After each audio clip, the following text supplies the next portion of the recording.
Queridos irmãos e irmãs, aqui reunidos neste Santuário da Vida, aqueles que nos acompanham através da TV Rede Vida, nós estamos nessa terceira semana da Páscoa ouvindo falar da Igreja nascente, da Igreja dos primeiros cristãos. E desde segunda-feira vemos que esta Igreja não é somente formada pelos apóstolos. Há outras pessoas que começam a se destacar. Desde segunda, então vimos e ouvimos Estevão, que ontem então foi narrado para nós o seu martírio, a sua entrega, a sua doação. Ele que como Cristo rezou: Senhor, entrego em tuas mãos o meu espírito. Hoje, após esta perseguição já declarada aos cristãos, vemos uma outra pessoa, Filipe, que junto com os demais se dispersam pela perseguição, exceto os apóstolos. Eles permanecem. Mas aqueles que ainda começam a compreender a sua fé, começam a fortificar a sua fé, se dispersam. Não ficam ali por medo então da perseguição. Mas olha que coisa tão bela e tão bonita que o autor narra para nós. Eles foram embora por medo do que estava passando, da perseguição que tinha se iniciado, porque Estevão tinha sido apedrejado. Mas para onde eles foram, seja as regiões da Judéia ou da Samaria, eles foram anunciando. Mesmo nas dificuldades, mesmo nas perseguições, nas aflições, eles tinham consigo a verdade. Cristo verdadeiramente ressuscitou. E assim, na vigília pascal, acendemos esta vela, o círio, que nos recorda a todo instante que esta verdade é para nós ainda para os dias de hoje. Cristo ressuscitou. Ele venceu a morte, ele venceu o pecado, mas ele venceu a escuridão. E assim sendo, estes primeiros cristãos, com esta fé, com essa convicção, começam a evangelizar, não somente em Jerusalém, mas agora pelas regiões que então estão ao redor da cidade santa. Os apóstolos permanecem ali, continuam a sua missão. Filipe, junto com os outros, começam a anunciar este Cristo. Cristo que ressuscitou.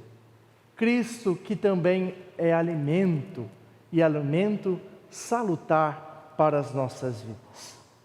É o que escutamos também no Evangelho de hoje. Uma continuidade que vamos escutando após então o milagre da multiplicação que Jesus realizara. Ele está mostrando à multidão que não é o maná mais que alimenta e sustenta-nos, mas é Ele o verdadeiro pão descido dos céus. Quem então come deste pão e quem então crê nele nunca mais terá fome, nunca mais terá sede. Olha, meus irmãos e minhas irmãs, até este momento do que refletimos e ouvimos tanto na primeira leitura como no Evangelho, podemos nos perguntar se temos a mesma fé e a mesma convicção dos primeiros apóstolos, ou melhor, dos primeiros cristãos, junto com os apóstolos. Se nossa fé é verdadeiramente que neste altar, então daqui a alguns instantes teremos o corpo e o sangue de Cristo, e que este corpo e este sangue é alimento para nós como cristãos, e assim nos ajuda na nossa missão de ser discípulos missionários do Senhor. Será que realmente, então, compreendemos isso e temos para a nossa vida isso?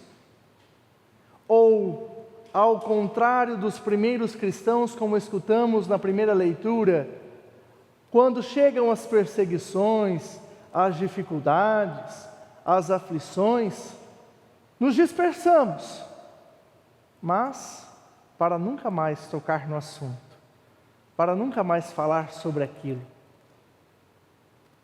Quantas vezes em nossas comunidades temos alguns problemas, alguns embates, e o que acontece na maioria das vezes? Se dispersam, se não os dois lados, um dos dois, mas para nunca mais voltar, para nunca mais evangelizar. Ah, porque na igreja lá deveria ser assim e é assado. Realmente deveria, mas não é. A verdade é esta. A perfeição de uma comunidade, meus irmãos, é a Santíssima Trindade. As nossas comunidades, nas nossas paróquias e até mesmo nas nossas famílias, essa perfeição está longe, mas nós nos dispersamos porque nós não nos alimentamos verdadeiramente. A nossa fé não é tão convicta no que estamos comendo e bebendo. Há alguma coisa que está deixando a desejar ali.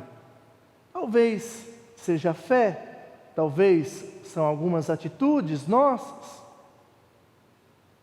Muitas vezes queremos culpar os outros pelas situações que estamos passando e não conseguimos olhar para nós.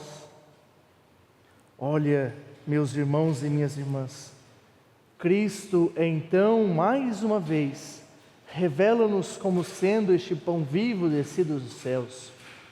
E vai além hoje, dizendo que a sua missão na terra, aqui, não foi por uma mera vontade de Deus para mostrar que Ele é todo-poderoso, mas pela nossa salvação.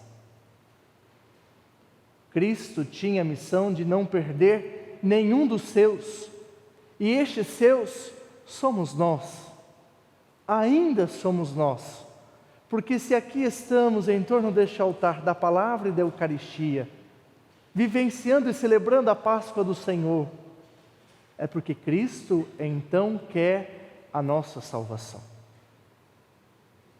Ele tem a missão de não nos perder.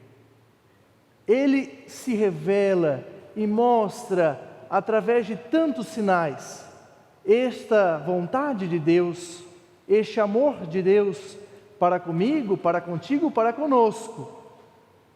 Mas e nós? O que fazemos? Viemos e participamos da missa diária, comungamos do corpo e sangue de Cristo, mas nada mudamos? Lá fora somos pessoas mesquinhas, azedas, amargas, pessoas que não trazem outras à igreja, pessoas que então, ao invés de unir e congregar, dispersam. Se assim somos, aí está a nossa falha.